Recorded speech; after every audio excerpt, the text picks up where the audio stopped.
Electrostatics एक ऐसा unit है जिसमें से बहुत ज्यादा नंबर ऑफ क्वेश्चन पूछे जाते हैं। The most important unit of entire physics. NEET 2026 में भी बहुत सारे क्वेश्चन इस यूनिट में से पूछे गए थे और आज मैं आपको इस तरीके से इसको रिवाइज करा दूंगा कि आपको हर छोटी छोटी से लेके पूरा डिटेल्ड कॉन्सेप्ट दिमाग में घुस जाएगा। आप इस वीडियो को कभी भी एग्जाम के पहले अगर जल्दी से रिवाइज कर रहे हो ना इस चैप्टर को, तो उसको यूज कर पाओगे। ठीक है, हम दो चैप्टर कवर कर लेंगे आज। सबसे पहला इलेक्ट्रिक चार्जेस एंड फील्ड और दूसरा electrostatic potential and capacitance. NCERT के हिसाब से दो चैप्टर है, लेकिन हमें नीट में ये एक सिंगल यूनिट की तरह इसको देखना है। बहुत सारे ऐसे फॉर्मूले हैं जो आपको एनसीईआरटी में ऑब्वियसली नहीं मिलेंगे, लेकिन आपके नीट की एग्जाम में पूछे जा सकते हैं। तो वो सारी चीजें मैं आपको यहां पे गो थ्रू करा दूंगा, ताकि आपको कोई भी इंपॉर्टेंट थियरी पॉइंटर हो, कोई शॉर्टकट हो फॉर्मूले का, कुछ भी आपसे मिस ना हो। जैसे ये सारे टाइप के फॉर्मूले वेक्टर फॉर्म में, ये वो,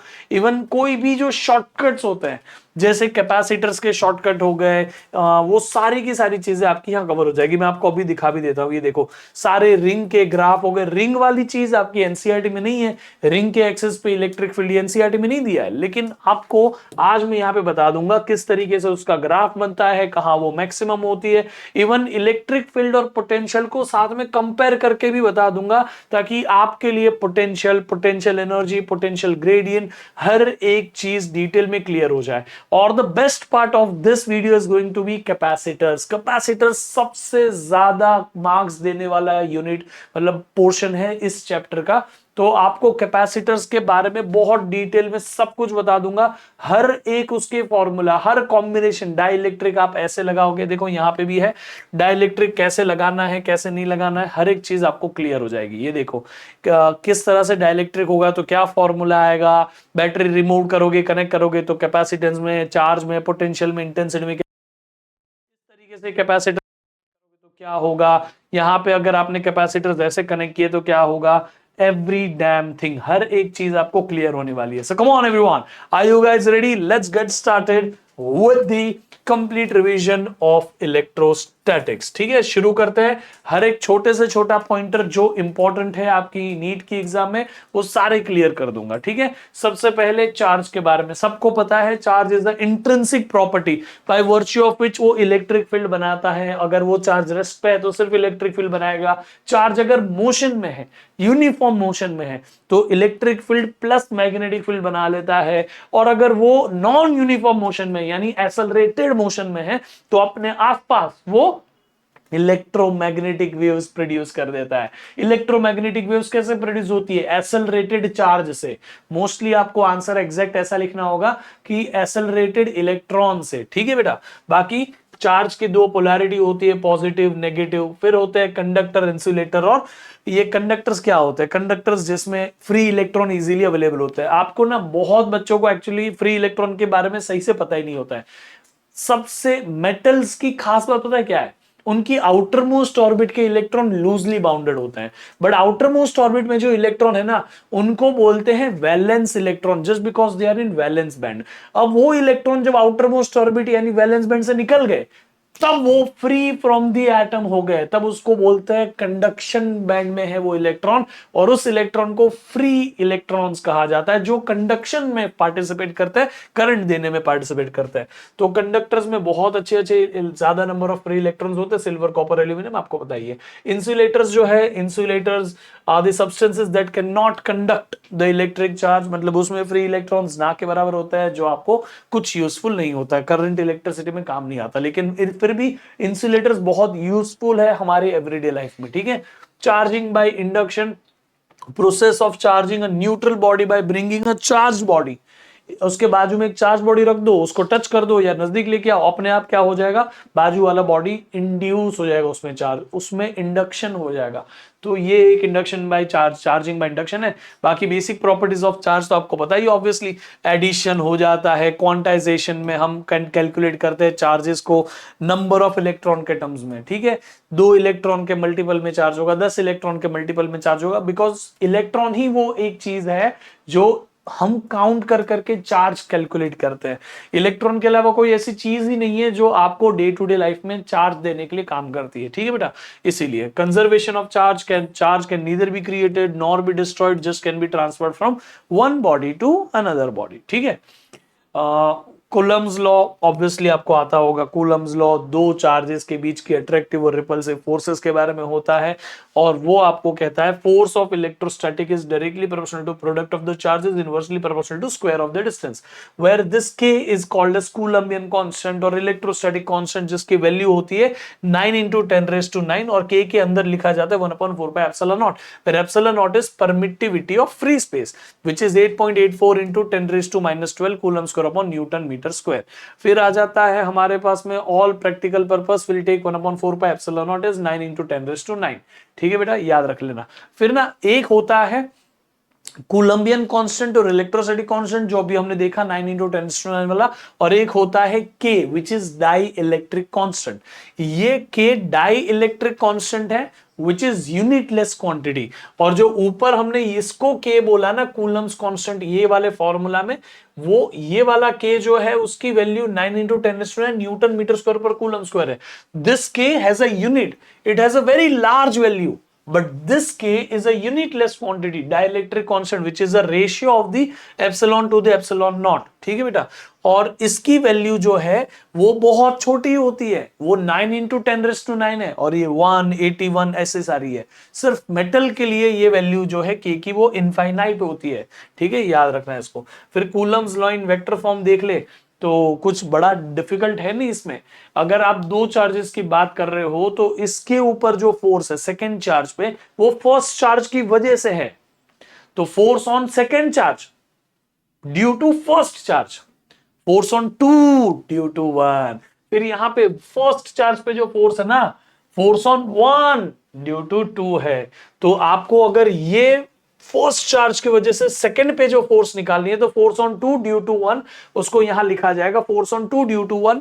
अब यहां पे हमने अगर कोई भी बुक में लिखा हुआ है तो बोल्ड में मतलब वो वेक्टर है, नॉर्मली लिखना है तो वो वेक्टर नहीं होता, ठीक है।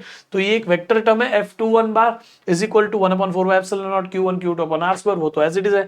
फिर यहां से यहां तक का यूनिट वेक्टर ऐसा 1 से 2 तक का, तो वो हो गया R21 cap, position vector of 2 with respect to 1।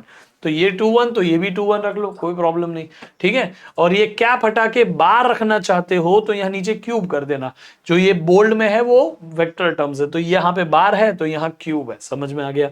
बाकी इट इज दैट इजी। चलो आगे बढ़ते हैं। अब यहां पे हमारे पास है force between the multiple charges. ये फोर्सेस बिटवीन मल्टीपल चार्जेस, भाई ये क्या हो गया, हाँ, forces between the multiple charges. Let's do it.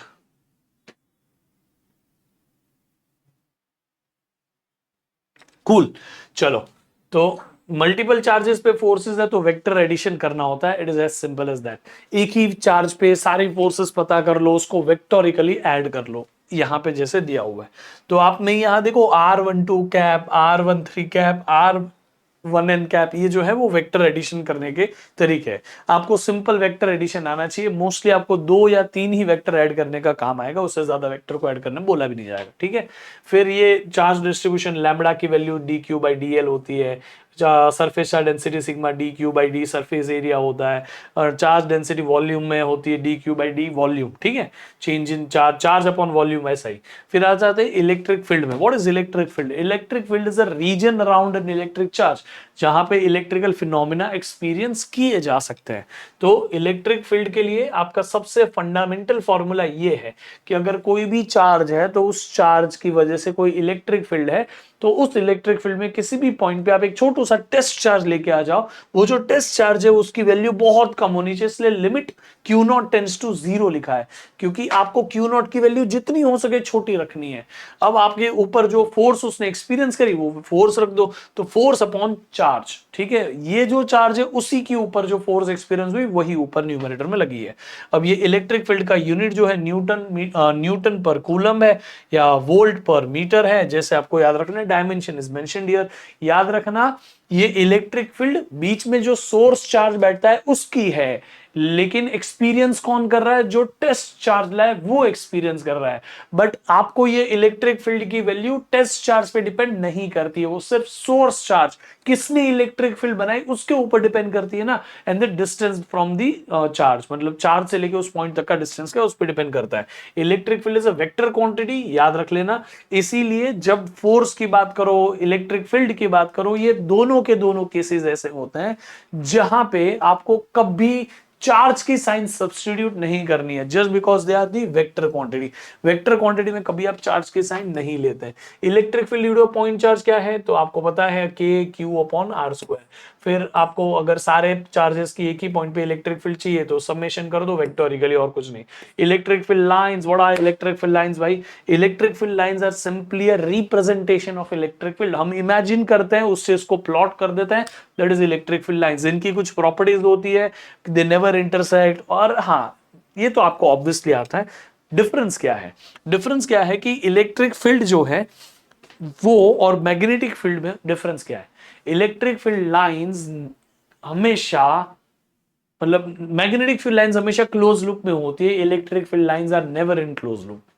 ठीक है, ये सबसे बड़ा डिफरेंस है। इस चीज को याद रख के आपको बाकी की प्रॉपर्टीज तो पता चल जाएगी। फिर electric field line, electric field due to continuous charge distribution. तो अगर कोई लाइन वायर की वजह से इलेक्ट्रिक फील्ड चाहिए तो आपको इंटीग्रल फॉर्म में फॉर्मूला यहां दिया है 1/4 पे एप्सिलॉन यानी के बाहर, फिर यहां लैम्बडा अपॉन आर स्क्वायर और डीएल, एल का इंटीग्रेशन, यहां लिमिट जो है इंटीग्रेशन में वो एल की रख लीजिएगा। फिर अगर कोई रैंडम सरफेस के ऊपर आपको चाहिए तो आपको यहां पे सिग्मा अपॉन आर स्क्वायर करना पड़ेगा, और यहां सरफेस एरिया का इंटीग्रेशन जो सरफेस एरिया की लिमिट रख देना। बाकी फॉर्मूला एग्जैक्टली सेम मैच हो रहा है। वॉल्यूम के लिए density, volume charge density divided by R square, और यहाँ वॉल्यूम का इंटीग्रेशन, यहाँ पे लिमिट भी वॉल्यूम की रख लेना, बस और कुछ नहीं है। ठीक है, फिर रिंग की वजह से उसके एक्सेस पे कितना चार्ज होता है, वो होता है ये के है 1/4 पे epsilon not is 9 × 10⁹, this is के। फिर चार्ज की वैल्यू जो रिंग के ऊपर है वो, और एक्स डिस्टेंस कहां पे आपको इलेक्ट्रिक फील्ड चाहिए, plus X square plus R square, ये रेडियस है और ये एक्स है, तो X square plus R square raise to 3/2। ठीक है बेटा, ऐसा ही फॉर्मूला आप मैग्नेटिज्म में भी सीखोगे। मैग्नेटिज्म में एक्सेस पे, रिंग के एक्सेस पे मैग्नेटिक फील्ड कितनी है वो आप पता करते हैं। यहां पे बस इतना याद रखिएगा, अगर ये पॉजिटिव चार्ज रिंग है तो इलेक्ट्रिक फील्ड आउटवर्ड होगी, नेगेटिव चार्ज रिंग पे इलेक्ट्रिक फील्ड इनवर्ड होती है। ऑब्वियसली पॉजिटिव चार्ज की वजह से इलेक्ट्रिक फील्ड रिपल्सिव होती है, नेगेटिव चार्ज की वजह से इलेक्ट्रिक फील्ड अट्रैक्टिव होती है। स्पेशल केसेस में बात करें तो ये जो रिंग वाला था, अगर मैं यहां रिंग रख दूं तो इस रिंग की वजह से आप जाते जाओ दूर दूर दूर, इलेक्ट्रिक फील्ड स्ट्रांग होगी। एक लिमिट से ज्यादा दूर जाओगे इलेक्ट्रिक फील्ड वहां से वीक होती जाती है। वो डिस्टेंस कितना है, तो एक्स की वैल्यू r/√2 के इक्वल होती है, जहां से इलेक्ट्रिक फील्ड वापस कम होना शुरू हो जाती है।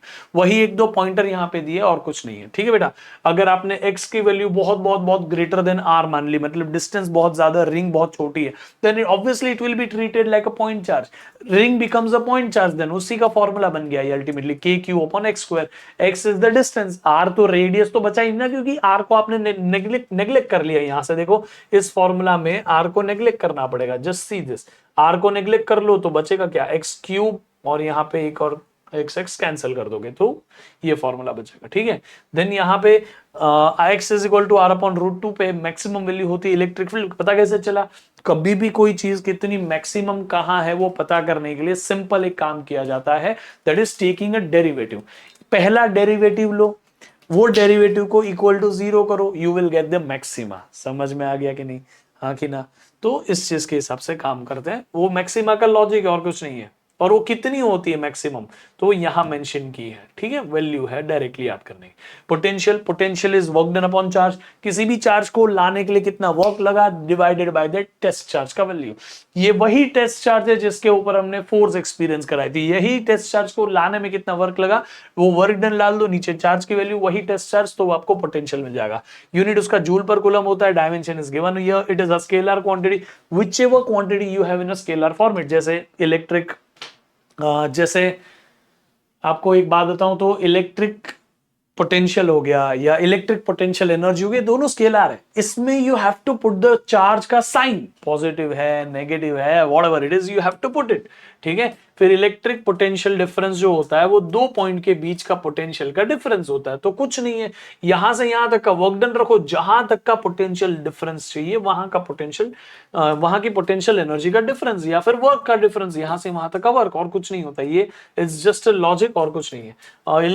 Electrostatic potential due to point charge कितना होता है, तो पॉइंट चार्ज की वजह से इलेक्ट्रिक फील्ड कितनी थी, ये तो के है 1/4πε0, क्यू अपॉन आर स्क्वायर था, पोटेंशियल हो गया के क्यू अपॉन आर, एक पावर का फर्क है आर में, ठीक है। Potential due to system of charge, simple addition, just because it's a scalar quantity, सारे के सारे चार्जेस की वजह से इस पॉइंट पे पोटेंशियल पता कर लो, ऐड कर लो, सिंपल एडिशन, ठीक है।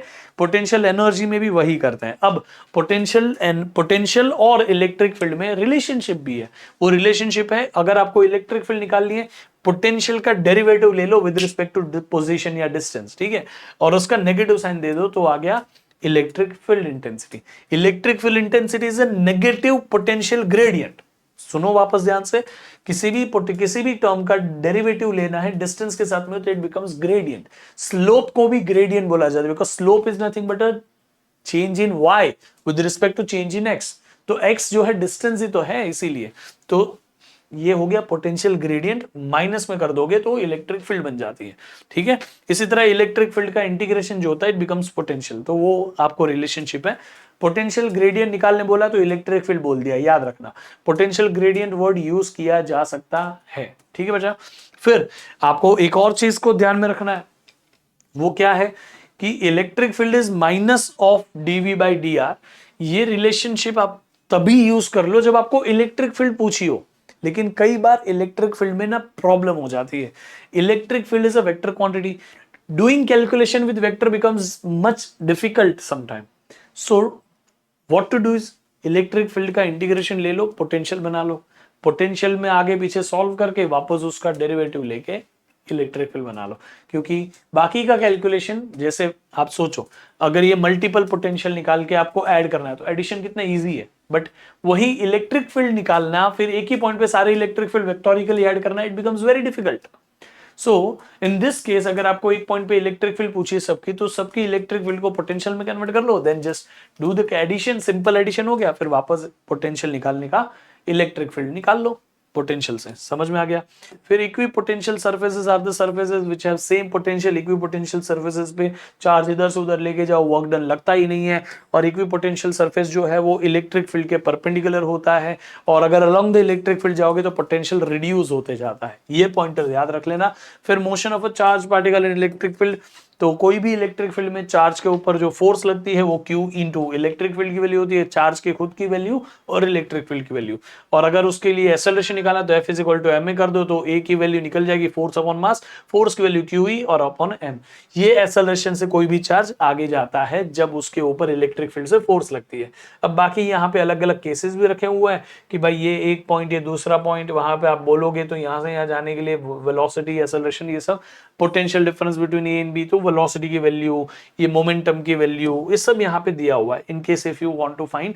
ये एक स्पेशल केस है, यूज किया जा सकता है, इसीलिए मैंने डायरेक्ट यहाँ पे आपको फॉर्मूला और मोमेंटम दे दिया है, you can use it. Kinetic energy निकालना है, हाफ mv स्क्वायर कर दो, तो वेलोसिटी यहाँ पे जो आपको दी है वो वेलोसिटी रख के हाफ mv स्क्वायर यहाँ पे सब्स्टिट्यूट कर दिया, हो गया, it is as simple as that. फिर आते हैं हम इलेक्ट्रिक फ्लक्स पे। व्हाट इज फ्लक्स बेटा? फ्लक्स क्या होता है? Flux is nothing but electric field की डेंसिटी कितनी है, एक तरीका है उसको मेजर करने का, not calculating number of electric field lines exactly, it is just a way to figure out कि यहां पे इलेक्ट्रिक फील्ड ज्यादा है, डेंस है इलेक्ट्रिक फील्ड लाइंस, या कम है, बस वो है। तो electric flux over area is equal to the total number of electric field lines crossing this area, but it is not the exact number of electric field lines, because field lines तो हम अपने imaginary तरीके से बनाते हैं, तुम 5 बनाओगे उधर मैं 10 बना सकता हूं, सो और डिबेटेबल हो जाता है इसीलिए, ठीक है। इलेक्ट्रिक फील्ड का ये हो गया हमारा फ्लक्स न्यूटन मीटर स्क्वायर पर कूलम, ठीक है, याद रख लेना उसका यूनिट। गॉस थ्योरम क्या कहता है भाई? गॉस थ्योरम कहता है फ्लक्स जो होता है वो आपके गॉसियन सरफेस के अंदर जो चार्जेस है उसका addition divided by epsilon naught होता है, ठीक है।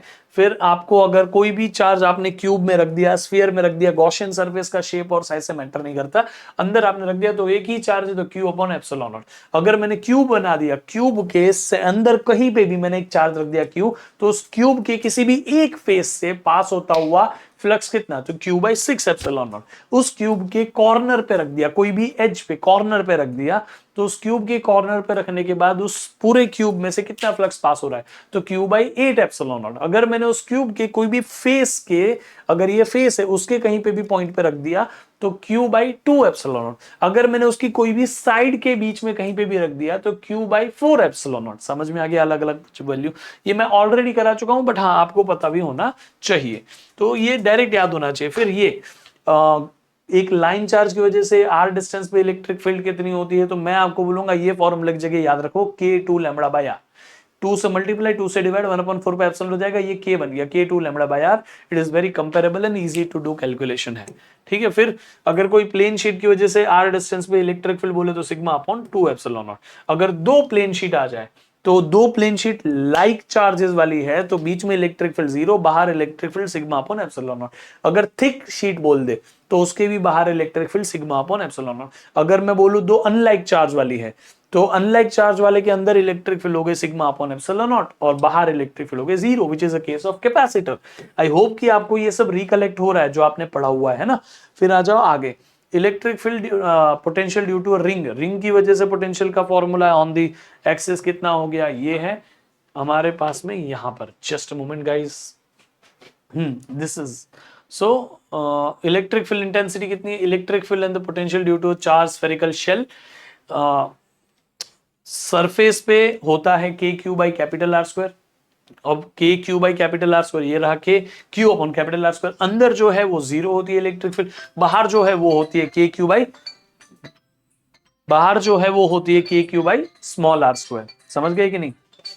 जस्ट अ मोमेंट, ठीक है। फिर पोटेंशियल की वैल्यू अंदर हर जगह पे उतनी होगी जो सरफेस पे होगी, तो k Q by capital R and k Q by capital R surface पे भी होगी, अंदर पे भी होगी। बाहर आप देखोगे तो बाहर होगी पोटेंशियल की वैल्यू के क्यू बाई स्मॉल आर, ये रहा K Q by small are. फिर इलेक्ट्रिक फील्ड का वैल्यू आपको पता ही है, ये सारा अलग अलग पोटेंशियल, ये इंटरनल पॉइंट, ये वो, तो आई डोंट थिंक सो कि अभी इसके ज्यादा जरूरत भी पड़ेगी। अंदर हो गया, इंटरनल पॉइंट हो गया, सरफेस हो गया, शेल हो गया, पूरा एक साथ में मैंने बता दिया आपको ना। ये electric field intensity due to a non conducting sphere, it's not part of NCERT, NEET में भी नहीं पूछना चाहिए, बट मैं आपको फिर भी एक आइडिया दे रहा हूं कि सरफेस पे और बाहर सेम होता है, कंडक्टिंग हो नॉन कंडक्टिंग हो, अंदर वाला फॉर्मूला बदल जाता है, इनसाइड वाला जो फॉर्मूला है वही आपको अलग है, बाकी फॉर्मूला बाहर वाला और सरफेस वाला एग्जैक्टली सेम रहता है, ठीक है। At the centre of a sphere R is equal to 0, electric field is equal to 0, जो अंदर है वही तो है ही, ठीक है। अगर सेंटर पे बात करोगे तो इलेक्ट्रिक फील्ड 0 हो जाती है, कहां पे, नॉन कंडक्टिंग में, और कंडक्टिंग में तो अंदर हर जगह 0 होती है भाई, ठीक है। Potential due to spherical shell, shell यानी क्या हो गया भाई, ये देखो यहाँ पे थिक है, तो ये चार्ज 1 चार्ज 2, ये पोटेंशियल ऐड करना होता है, और कुछ इसमें बड़ी बात डिफिकल्टी की है नहीं, ठीक है। पोटेंशियल एनर्जी की बात करो तो potential energy is q, potential energy upon charge, potential is potential energy upon charge, तो potential energy is charge into potential. तो पोटेंशियल के सारे फॉर्मूला में चार्ज की वैल्यू मल्टीप्लाई कर दो तो अपने आप पोटेंशियल एनर्जी आ जाएगी। अब पोटेंशियल एनर्जी होती है दो टाइप की, एक होती है इंटरेक्शन एनर्जी, एक होती है सेल्फ एनर्जी। दो चार्जेस है, दोनों के बीच में इंटरेक्शन एनर्जी का निकालना है वैल्यू, तो 1/4 पे एप्सिलॉन व्हिच इज के Q1 Q2 अपॉन आर। फिर आता है आगे कि आपको मल्टीपल चार्जेस के सिस्टम है, तो सब में के Q1 Q2 अपॉन R12, के Q1 Q3 अपॉन R13, के Q1 Q2 अपॉन के Q2 Q3 अपॉन R23, जैसे भी है सबको पोटेंशियल एनर्जी हर एक पैर के निकालो, ऐड कर दो, simple addition, put the charge का साइन हियर एज वेल, ठीक है। फिर आपको दूसरी होती है पोटेंशियल एनर्जी, जो सेल्फ एनर्जी कही जाती है। सेल्फ एनर्जी तभी लगती है जब इलेक्ट्रिक फील्ड में किसी चार्ज को लाया जाता है। इलेक्ट्रिक फील्ड में आप किसी भी चार्ज को लाओगे तो उस चार्ज की वैल्यू और उस जगह पे पोटेंशियल, तो Q1 V1 प्लस दूसरा चार्ज लाया Q2 V2। अब जब दो चार्ज आ गए इलेक्ट्रिक फील्ड में, दोनों चार्ज के आपस की interaction Q1 Q2 upon R12 into के Q1 Q2 अपॉन R12। समझ में आ गया? तो ये क्या हो गया बेटा, हमने एक चार्ज भी लाया, जैसे मैं यहाँ पे बता दूं, ये एक्सटर्नल इलेक्ट्रिक फील्ड हमने बना ली, ठीक है, ये एक्सटर्नल इलेक्ट्रिक फील्ड है। इस एक्सटर्नल इलेक्ट्रिक फील्ड में हमने एक चार्ज लाया Q1 पोटेंशियल V1 पे, कि ये दूसरा चार्ज लाया Q2 पोटेंशियल V2 पे। तो आपने अल्टीमेटली क्या किया, Q1 V1 ये पहले लाने का work done, self energy, Q2 V2 लाने का, फिर इन दोनों का आने के बाद में यहाँ पे आपने इन दोनों का Q1 Q2 अपन R12 कर दिया, मतलब ये।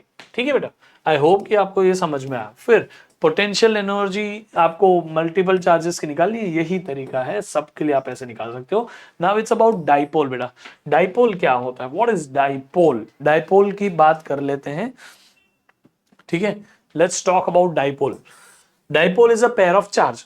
पेयर ऑफ चार्ज क्या होता है, Q1 Q2, एक दो चार्जेस है इक्वल एंड अपोजिट वैल्यू के, दोनों छोटे से डिस्टेंस से सेपरेटेड है, तो इसको बोलते हैं डाइपोल। अब ये डाइपोल कई सारे मॉलिक्यूल्स में एग्जिस्ट करता है, HCl हो गया, H2O हो गया, कई सारे, O2 नहीं है सॉरी, ठीक है, HCl हो गया, वाटर हो गया, वाटर मॉलिक्यूल H2O, ऐसे।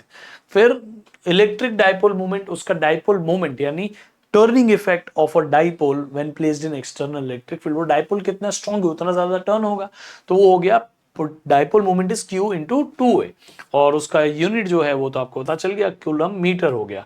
फिर electric field intensity and potential due to an electric dipole. First of all on axial line, ये एक्सियल लाइन पे इलेक्ट्रिक फील्ड की वैल्यू होती है, आपको यहाँ डायरेक्ट बता देता हूँ, K2P/R3, और पोटेंशियल की वैल्यू एक्सियल लाइन पे होती है KP/R²। ये तो आपको फॉर आर लेस, मतलब कंपेरेबल के लिए KP/R², यही है। इलेक्ट्रिक इक्वेटोरियल प्लेन पे इलेक्ट्रिक फील्ड हो जाएगी KP/R3, और इक्वेटोरियल प्लेन पे पोटेंशियल हो जाएगा 0। ठीक है बेटा, एट एनी रैंडम पॉइंट आपको निकालना है तो इलेक्ट्रिक फील्ड का फॉर्मूला ये हो गया, पोटेंशियल का फॉर्मूला KP cos θ/R² हो गया। ठीक है, अब आ जाए आगे, potential energy of a dipole in uniform electric field.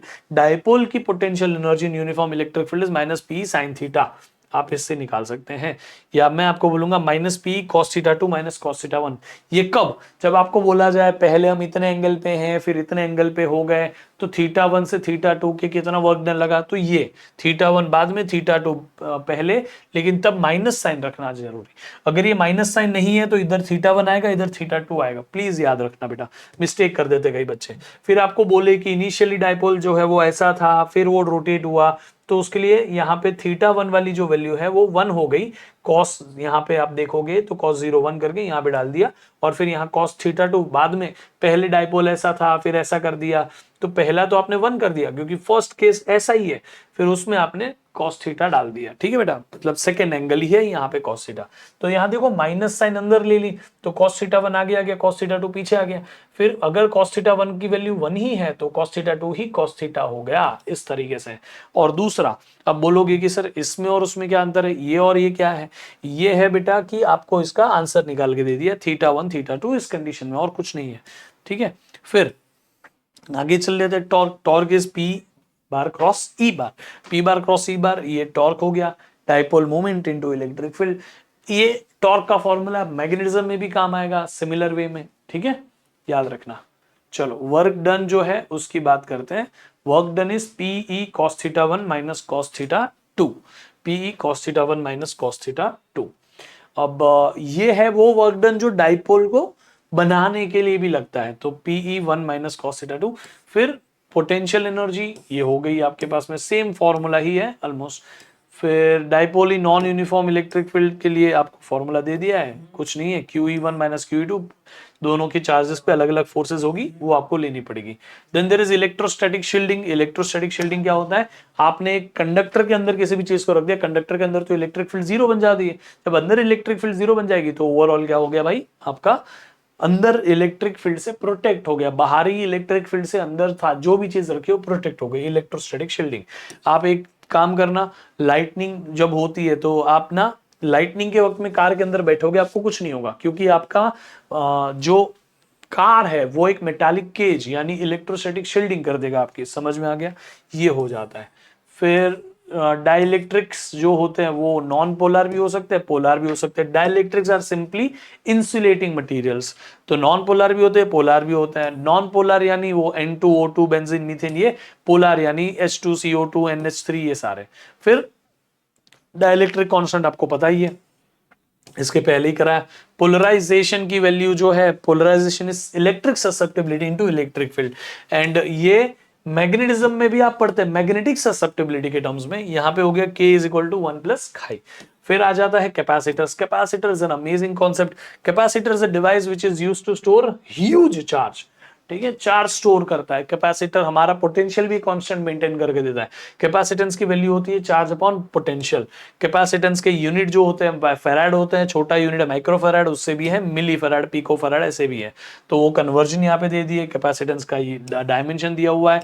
Capacitors के लिए, स्फेरिकल कंडक्टर्स के लिए तो अभी हमारा है ही नहीं कुछ, मतलब अभी हमारे सिलेबस से हटा दिया है। वर्स्ट केस के लिए मैंने यहाँ पे रखा हुआ है parallel plate capacitor is the most important part for our capacitors. ठीक है, तो सबसे पहले कि पैरेलल प्लेट कैपेसिटेंस का, कैपेसिटर का कैपेसिटेंस होता है K A epsilon naught upon d. अगर डाइलेक्ट्रिक बीच में एयर है तो A epsilon naught upon d, क्योंकि एयर के लिए के की वैल्यू 1 होती है। I hope you know this right. फिर डाइलेक्ट्रिक स्लैब जब इंसर्ट कर दोगे कोई टी थिकनेस का, पूरे डी डिस्टेंस पे नहीं रखा है, टी थिकनेस का रखा है, तो आपको यहां पे क्या करना पड़ेगा बेटा, मैं तो सिंपल लॉजिक अपनाता हूं कि जब भी ऐसा कर ले तो C इज इक्वल टू, यहां पे आप रख लो ए एप्सिलॉन नॉट। ठीक है, आपको डिनोमिनेटर में डी बाई के का रेशियो रखते जाना है। क्या बेटा, डी बाई के का रेशियो रखते जाना है। यही रेशियो आपका हर जगह काम आएगा। मैं आपको बताऊं, डी डिस्टेंस में, डी डिस्टेंस है, ठीक है, उसमें पूरे में तो सब डिवाइड हो गया है। एक काम करो, टी थिकनेस के लिए डाइलेक्ट्रिक के है, तो डिस्टेंस कितना हो गया, टी, डाइलेक्ट्रिक हो गया के, तो टी बाई के हो गया। फिर बचा जो डिस्टेंस है, डी में से टी हटा दो तो ये डी माइनस टी बच गया। डी माइनस टी में से अगर मैं देखूं तो यहां तो एयर है, तो डी माइनस टी डिस्टेंस हो गया और डाइलेक्ट्रिक हो गया उसका 1। डी माइनस टी जो है उतने डिस्टेंस में डाइलेक्ट्रिक 1 है, तो डी माइनस टी अपॉन 1 हो गया ये। इस तरीके से आपके हर फॉर्मूले बनेंगे, बहुत सारे फॉर्मूले आप इस तरह से बना सकते हो। अगर आपने बीच में मेटल प्लेट घुसा दी तो टी बाई के हटा दो, वही डी माइनस टी के साथ लिख लो और कुछ नहीं। बाकी ऐसे मल्टीपल प्लेट्स ऐसे रख दी आपने, T1 T2 T2, तो देखो मैंने वही बोला ना, ए एप्सिलॉन लिखा, T1 upon K1 distance upon dielectric, तो T1 upon K1, T2 upon K2, T3 upon K3, ऐसे कर करके पूरा आंसर लाओ इसका, फिर सॉल्व कर लेना, तो भी आपका काम हो जाएगा। जब 2 है तो आपके लिए आसान हो जाएगा। T अपॉन T मतलब जो हो गया D/2 upon K1, D/2 upon K2, फिर D कॉमन, 2 कॉमन, आप उसको न्यूमरेटर डिनोमिनेटर जैसे शिफ्ट करना है कर लो, आपका काम हो जाएगा। फिर यहाँ पे दो parallel plates, parallel plate capacitor में दोनों पैरेलल प्लेट अपोजिटली चार्ज होती है, दोनों अट्रैक्ट भी करते एक दूसरे को, तो वो फोर्स की वैल्यू होती है Q² A एप्सिलॉन नॉट। ठीक है बेटा। फिर यहाँ पे कैपेसिटर सीरीज में होंगे तो 1/c वाला फॉर्मूला लग गया, 1/c1 plus 1/c2 plus 1/c3 वाला। पोटेंशियल जो है वो सिंपली ऐड हो जाता है सीरीज में। पैरेलल कॉम्बिनेशन में जो कैपेसिटेंस होता है वो सिंपली ऐड हो जाता है, और पोटेंशियल जो है उसकी जगह चार्ज लिखना पड़ता है, चार्ज सिंपल एडिशन से काम हो जाता है। Potential energy of the capacitor होती है half CV², half potential into QV, मतलब QV हो गया और Q²/C हो गया। फिर energy density between the plates क्या होगी बेटा, Q is equal to sigma into A epsilon naught EA। ये एनर्जी डेंसिटी के लिए एनर्जी स्टोर्ड अपॉन वॉल्यूम करना पड़ता है। एनर्जी अपॉन वॉल्यूम करोगे तो आपको हाफ एप्सिलॉन नॉट E², ये फाइनल फॉर्मूला दिखेगा, इसको आपको रीफ्रेम करके ये बना गया है हाफ एप्सिलॉन नॉट E²। ऐसा मैग्नेटिज्म में भी आएगा तो आपको वहां पे B²/μ0 आ जाएगा, half B²/μ0 magnetic energy density, ये इलेक्ट्रिक एनर्जी डेंसिटी है। I hope you got this. फिर रीडिस्ट्रीब्यूशन ऑफ चार्ज के ऊपर है कि चार्ज का लॉस कितना है। अगर दो isolated charge conductors are connected to each other, दो चार्ज कंडक्टर्स एक दूसरे से कनेक्ट कर लिए, तो कॉमन पोटेंशियल की वैल्यू निकालना है C1 V1 plus C2 V2 upon C1 plus C2 कर दो, कैपेसिटेंस बताए तो ठीक है। Otherwise Q1 plus Q2 upon C1 plus C2 भी कर लो, ये फॉर्मूला आपको काम आएगा most of the time. Energy loss कितनी होती है, तो half C1 C2 V1 minus V2 the whole square plus C into C1 upon C1 plus C2। ठीक है। देन अगर आपको ऐसा कोई चार्ज ड्रॉप वाला बोल दिया कि भाई ये हमारे पास ड्रॉप, 2 ड्रॉप है और वो मल्टीपल ड्रॉप्स है, मल्टीपल ड्रॉप्स कुलीस हो गए, तो उस केस में जो न्यू ड्रॉप बनेगा, यहाँ पे लिखा है ना n small drops each of capacitance C charge with the potential V with the charge Q, तो क्या होगा अगर मल्टीपल ड्रॉपलेट्स कंबाइन हो गए, एक ड्रॉपलेट बना दिया, तो जो सबका चार्ज है छोटा छोटा क्यू क्यू क्यू ऐड होके टोटल चार्ज बन जाएगा कैपिटल क्यू। सबका पोटेंशियल जो है उसका इंटू एन रेज टू 2/3 से मल्टीप्लाई करके टोटल न्यू पोटेंशियल बन जाएगा फाइनल चार्ज, फाइनल ड्रॉप का। फिर पोटेंशियल एनर्जी जो छोटी छोटी छोटी छोटी ड्रॉपलेट्स की थी उससे मल्टीप्लाई करो n raise to 2/3, final potential energy बन जाएगी। ठीक है, टोटल पोटेंशियल एनर्जी यहाँ पे वापस देखो, टोटल सॉरी ये पोटेंशियल एनर्जी का ये फॉर्मूला देखो, ये रॉन्ग है, ये वाला फॉर्मूला है, ये कॉपी हो गया यहाँ पे, तो this is not there, this is the formula. Total potential energy is n raise to 1/3 into U. Potential energy को डेंसिटी, सरफेस या डेंसिटी टर्म्स में निकालना हो तो इस तरह से कर सकते हैं। ठीक है, फिर ये sorry this is not a potential density, this is surface charge density. Surface charge density जो है वो n रेज़ टू 1/3 के टर्म्स में मल्टीप्लाई हो जाती है। तो ये कुछ नहीं, लॉजिक तो इतना ही है कि अगर हमारे पास में ऐसा multiple n number of charges है, इसका पोटेंशियल v है, इसमें पोटेंशियल चार्ज q है, पोटेंशियल एनर्जी u है, तो आपको यहाँ पे जब वो एक ड्रॉपलेट बन जाएगा तो फाइनल पोटेंशियल एनर्जी जो है वो n raise to 1/3 times initial potential energy सबकी हो जाएगी। n टाइम्स कर दोगे चार्ज की वैल्यू तो टोटल चार्ज मिल जाएगा, और यहाँ पे अगर पोटेंशियल जो दिया है उससे n रेज़ टू 2/3 मल्टीप्लाई कर लोगे तो टोटल पोटेंशियल भी मिल जाएगा। यही फाइनल लॉजिक है, समझ गए। फिर थोड़ा सा हमें डाइलेक्ट्रिक्स के साथ में खेलना पड़ेगा, तो ऐसे सवाल आ सकते हैं। दो डाइलेक्ट्रिक रख दिए, सीधा ये फॉर्मूला अप्लाई कर लो, यहां से भी काम हो जाएगा। मैंने आपको जो बोला वो लॉजिक भी सही है कि भाई ए एप्सिलॉन नॉट किया, डिस्टेंस अपॉन डाइलेक्ट्रिक कर दो, d1 upon k1, d2 upon k2 ऐसा कर करके ऐड कर दे जाओ, उसको सिंप्लीफाई कर लेना, कोई भी नहीं अटकेगा, तो आपको कभी ऐसे शॉर्टकट की जरूरत भी नहीं पड़ेगी। ऐसे अगर एरिया डिवाइड कर दिया डाइलेक्ट्रिक्स में तो आपको एप्सिलॉन अपॉन डी लिखना है, एप्सिलॉन अपॉन डी। मल्टीप्लीकेशन में आप एरिया इंटू डाइलेक्ट्रिक कर दो, a1 k1 plus a2 k2 plus a3 k3, जितने भी ऐसे हो उसमें।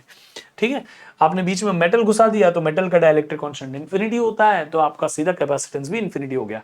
अभी ये सारे शॉर्टकट्स आपको दिए हैं। अगर आपने बैटरी रिमूव कर दी कैपेसिटर से तो कैपेसिटेंस जो है k टाइम्स हो जाता है, चार्ज सेम रहता है, पोटेंशियल k से डिवाइड हो जाता है। अगर बैटरी कनेक्टेड रखी है तो कैपेसिटेंस k टाइम्स ही हो जाएगा, चार्ज k टाइम्स हो जाएगा और पोटेंशियल सेम रहता है। बैटरी कनेक्टेड रखने पे पोटेंशियल कांस्टेंट मेंटेन होता है क्योंकि बैटरी पड़ी है उधर, और अगर आपने बैटरी हटा दी तो पोटेंशियल कम हो जाता है, इसीलिए पोटेंशियल डिवाइडेड बाय k हो रहा है। लेकिन चार्ज उसमें जो है उतना ही रहेगा ना, चार्ज तो ना क्रिएट होगा ना डिस्ट्रॉय होगा वहां से।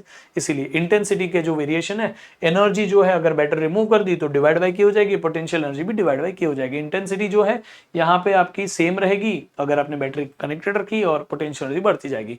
अगर आपने इस तरह व्हिटस्टोन नेटवर्क के केस में आपने कैपेसिटर लगाया है, तो व्हिटस्टोन के केस में अगर ये अनबैलेंस्ड है, ठीक है, अगर ये लेट्स से अनबैलेंस्ड है, बैलेंस्ड है, कोई भी केस में आपको ये पहले तो आपको पता करना पड़ेगा कि बैलेंस्ड है कि अनबैलेंस्ड। अगर आपने ये पता कर लिया कि ये नंबर जो है बैलेंसिंग व्हिटस्टोन ब्रिज बना रहे, तो अल्टीमेटली नेट कैपेसिटेंस जो है वो C1 C2 upon C1 plus C2 plus C3 C4 upon C3 plus C4 बनेगा।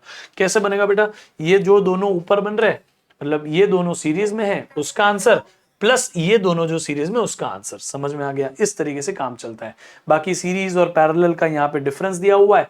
The most important part is CDR VDR, मतलब करंट इलेक्ट्रिसिटी में यूज करते हैं, लेकिन अभी यहां पे भी आपको दे रहा हूं पोटेंशियल। अगर हमने कैपेसिटर्स को सीरीज में लगा दिया तो पोटेंशियल डिवाइड हो जाता है। पहले कैपेसिटर में कितना पोटेंशियल होगा तो वो निकालने के लिए टोटल वोल्टेज जो है, टोटल पोटेंशियल जो है, उसका आगे एक ब्रैकेट लगा दो, वो ब्रैकेट में बाजू वाला कैपेसिटर अपॉन टोटल कैपेसिटेंस, तो C2 upon C1 plus C2।